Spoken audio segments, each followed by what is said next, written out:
கவனிங்க, ஒரு இந்த உலகத்தினுடைய இந்த ஸ்பேஸை குறித்து படித்து கொண்டு இருக்கும் பொழுது எனக்கு அது கொஞ்சம் இன்ட்ரெஸ்ட் இருக்கு. அதில் இந்த என்ன சொல்லுவாங்க, வானங்களை குறித்து படிக்கும் பொழுது அதில் வந்து பார்த்தீங்கன்னா பூமியை போல, பூமி என்பது ஒரு கிரகம், அது வந்து அதை போல இந்த சோலார் சிஸ்டம் அப்படின்ற இந்த இடத்துல எக்கச்சக்கமான கிரகங்கள் இருக்குது. சரிங்களா? இந்த சூரிய சோலார் சிஸ்டம்ல பார்த்தீங்கன்னா எர்த் வந்து பார்த்தீங்கன்னா இருக்கிறதுல ஒரு சின்ன பொடி அளவுக்கு சின்னது. சரிங்களா? இந்த மாதிரி ஒரு பெரிய மில்கிவே கேலக்ஸி இருக்கான். அந்த மில்கிவே கேலக்ஸியில் இந்த சோலார் சிஸ்டம் ஒரு சின்ன ஒரு புள்ளி. உங்களுக்கு புரியுற மாதிரி சொல்லணும்னா, இந்த பூமியிலேருந்து ஒரு ஒரு ஒரு துளி மண் எடுத்தீங்கன்னா இந்த பூமி எவ்வளோ பெருசு அந்த மண்ணுக்கோ, அதை மாதிரி இந்த மில்கிவே கேலக்ஸியில் நம்ம சோலார் சிஸ்டம் ஒரு சின்ன புள்ளி. அந்த மில்கிவே கேலக்ஸியை போல எத்தனையோ கேலக்சிஸ் இருக்கான். வானம் என்பது அவ்வளவு பெரியது.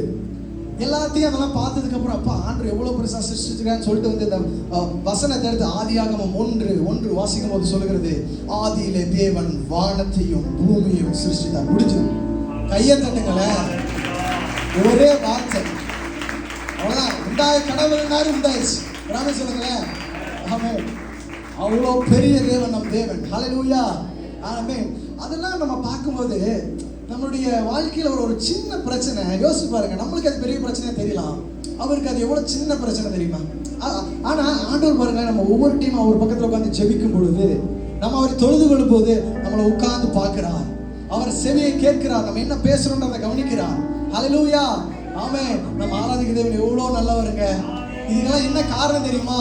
அவர் நம்ம மீது வைத்த அன்பு. பிதாவானவர் நம்ம மீது வைத்த அன்பு. ஒரு ஆமென் சொல்லுங்களேன்.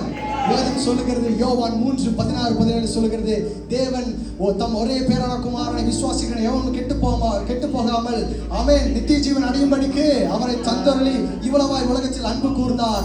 ஆமென். உலகத்தை ஆக்கினைக்குள்ளாக தீர்க்கும்படிக்கு தேவன் அவரை அனுப்பாமல் அவராலே இரட்சிப்பு உண்டாவதற்காகவே அவரை அனுப்பினார். நல்ல கையை தட்டுங்க. தன்னுடைய ஒரே பேரான சொந்த குமாரனை நமக்காக அனுப்பினார், நம்மை ரட்சிப்பதற்காக, பாவத்திலிருந்து மீட்பதற்காக. ஆமென். ஆமென். நல்ல ஒரு பாடலை பாட போகிறோம். அன்பு கூறுவேன் இன்னும் அதிகமாய் ஆராதிப்பேன். இப்படிப்பட்ட தேவத்துக்கு நம்ம எப்படிங்க திருப்பி அந்த அன்பை கொடுக்கணும்? முழு உள்ளத்தோடும் முழு ஆத்மாவோடும். ரெடியா? ஆமென். யாரையும் பார்க்காதீங்க, அவரை மாத்திரம் பார்த்து அன்பு கூறுவேன்.